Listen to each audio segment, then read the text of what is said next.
Hey everybody, Mike Dinney here to address some common questions about practicing yoga while you're pregnant. So it's always best to check in with a healthcare professional first, particularly one that practices yoga. Generally speaking, if you've already had a yoga practice for a long time, you can continue doing many of the practices you used to do, but you will want to be mindful of a few things. So you want to avoid compressing the belly. So that means modifying any twisting postures or leaving them out entirely. And you can modify a twist in one of a few ways. For example, in revolved triangle, say where the left foot forward is and the right foot is back. Instead of twisting and taking your right hand outside of your left foot, that would be a lot of compression on the belly.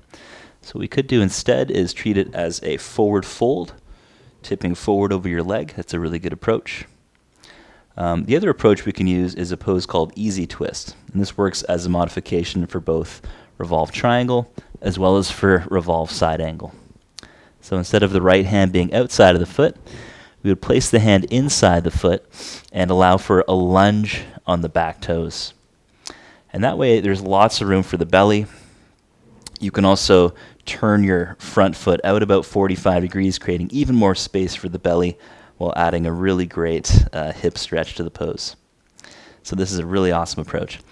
Other poses to modify include anything where you're on your stomach. So chaturanga to up dog, want to modify that for sure. Many ways to modify. One of them is coming into a table pose and then simply arching your back. Another modification is lowering your hips to a cobra pose and lifting the heart like so.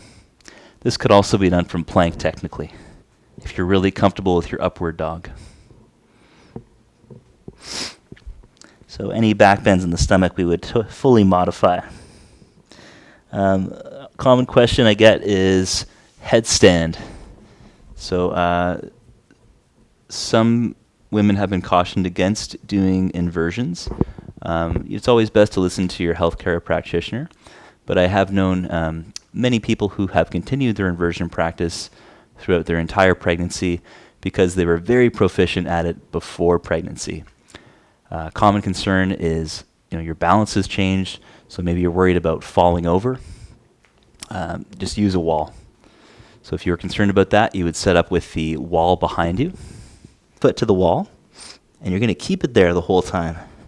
Whether your head is on the floor like a headstand or you're lifting into a forearm stand, you would keep on using the wall there. I'm doing it with the knee bent, but it could be done with both legs straight as well. Really great technique.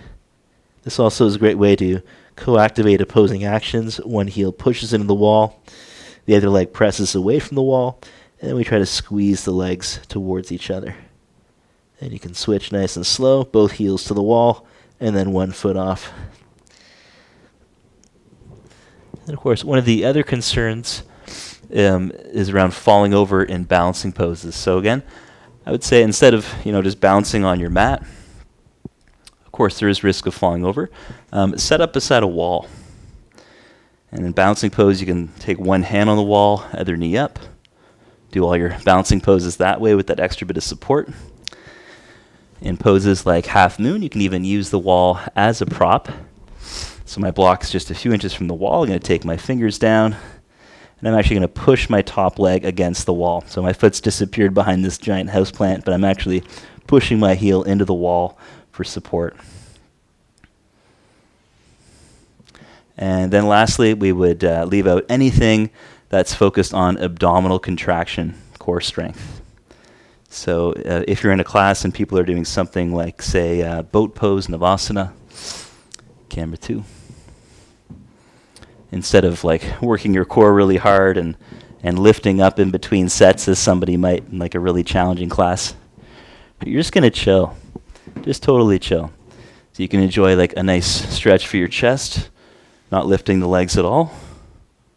Another approach is bouncing on the back of your sitting bones, catching your big toes, and instead of bringing the legs together, you would take the legs wide. So that way you're still working on your flexibility, but you're allowing lots of space for the belly. In terms of laying down onto your back, Shavasana is generally not recommended, but you'd find a different side lying posture.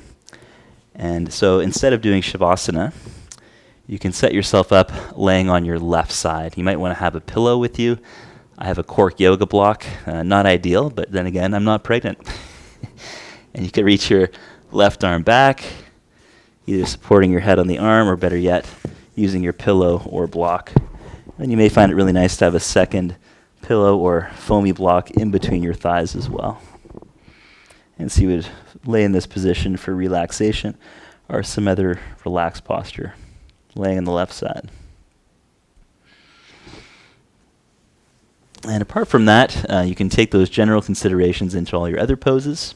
So say for Janu Shirshasana, we're folding head to knee. Instead of folding directly over the leg, you could fold inside the leg. Or you could do a side bending posture. These lateral movements are really great. There's no compression on the belly, so do lots of them. That same principle applies to standing poses. So the standing version of Janu Shirshasana is a pose that we may know as pyramid pose, where the back foot is on an angle. Instead of bringing your head to your knee, bit of compression on the belly here, we would fold kind of inside the leg again. Make it nice and easy, create lots of space for the belly. Camera one. So I hope you found those suggestions really helpful.